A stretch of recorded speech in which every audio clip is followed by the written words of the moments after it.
All right, guys, welcome back to Monday. I'm just going to do some notes today on a few of the empires that we kind of read about last week.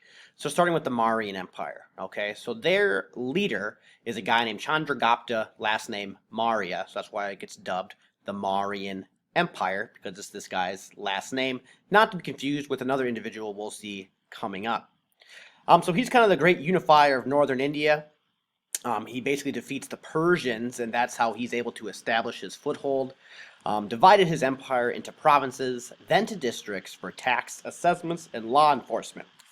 Good call. So we kind of broke down his giant empire into smaller bits and pieces so it could be easier run than if it was one massive thing. He was very, what do you call it, paranoid. He feared assassination, just like Saddam Hussein did. So he would have, for example, like people tasting all of his food. He wouldn't tell people where he was sleeping.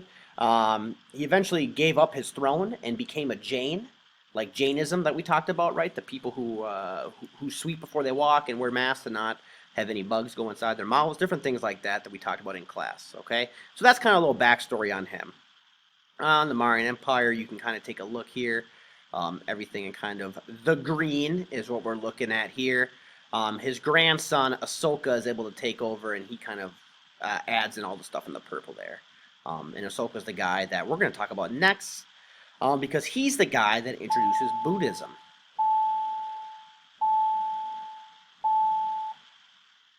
So he has a religious conversion into Buddhism after the Battle of Kalinga. Basically, there's so much death and destruction and loss of life that he thinks there's a better way, right? There's got to be a different way to do this. So he dedicates his life to Buddhism. Built extensive roads for conflict. It was basically how to balance Kalita's methods of keeping power and Buddha's demand to become selfish. Katliya here, she's the one, she's an advisor for Chandragupta Maurya and his grandfather, and she basically wrote a how-to rule book for all rulers. And it was mainly just like hardcore, strict rule, very powerful. And so that's kind of the opposite of what the teachings of Buddha is. So he had to kind of find this balancing act between them.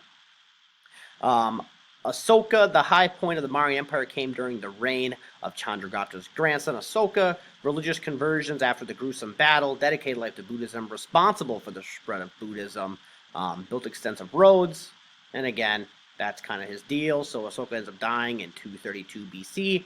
Kingdoms in central India soon break away. As most times, once a great ruler falls, normally his empire kind of slowly but surely crumbles afterwards, especially if we have a long list of poor rulers after him. Buddhism, this is all the stuff from yesterday, or I should say Thursday. Four Noble Truths, the Eightfold Path. We're going to kind of skip along here. All right, the breakup. So Asoka dies, kingdoms in Central Asia break away. We get this group called the Tamils. They're kind of like a people in the south and people of the south, the Tamil people. They're a little bit interesting. They're kind of like if you were like a member of the Mauryan Empire, the Tamils would kind of be like these outsiders, kind of roaming the outskirts of India. Remain separate and frequently war with rival peoples. Some Tamil families are matriarchal. I can't say that word. Basically, but instead of being run by your father, your mother runs the family. So I would say kind of similar to like a lot of like families in America today, where if you go ask your dad something, he'll respond with "Go ask your mom" or "Go ask your mother." All right, at least that's how it was in my house. Definitely ruled by my mom. Turmoil and power vacuum. The Mauryan Empire is divided into many kingdoms. Never a good idea to really split it up. And that's kind of the downfall. So let's look at the next one then. So we had the Mauryan Empire with Chandragupta Mauryan and Asoka. The next is the Gupta Empire. And they're ruled by Chandragupta. So we talked about this before. A little bit confusing, but just go off their last name. There's no relation to the first guy.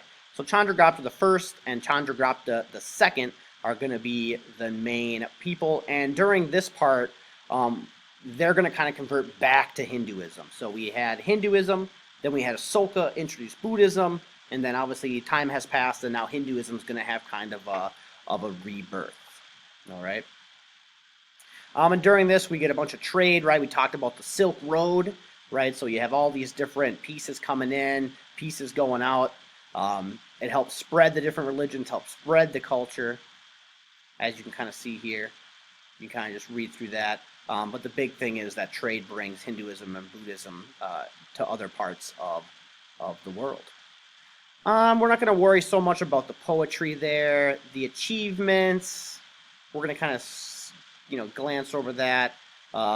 Actually, for this one, if you want to, just kind of jot down this slide to make your little diagram for Wednesday, because this will be a little bit on the quiz. It was in the reading too, so there'll be some type of advancements on the quiz. Jot these down so you at least have a good list started. And then we'll talk more on the review day to figure out which advancements we feel are the most important, and then those will be the ones that make it on the quiz. But when it's all said and done, the decline of the Gupta's invasion of the White Huns in the Four Seas signaled the end of the Gupta Golden Age. Even though at first the Gupta defeated them, it was kind of like the Huns just kept on coming, and eventually they overran them. And that was kind of the end. So after the decline of the Gupta Empire, North India broke into a number of separate Hindu kingdoms. It was not really unified again until the coming of the Muslims in the 7th century. So 4th century, 7th century.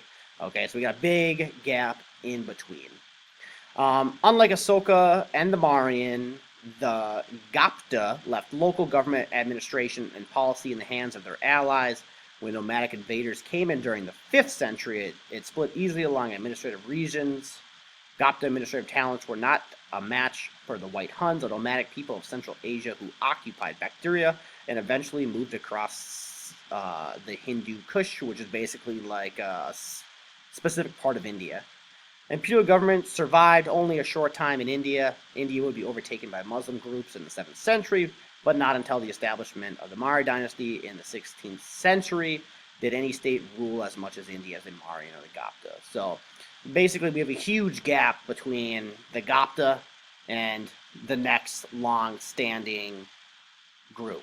All right, it's kind of like, centuries of just kind of nomadic tribes, the Huns, different groups kind of just establishing smaller empires, but nothing massive enough to call a unified India.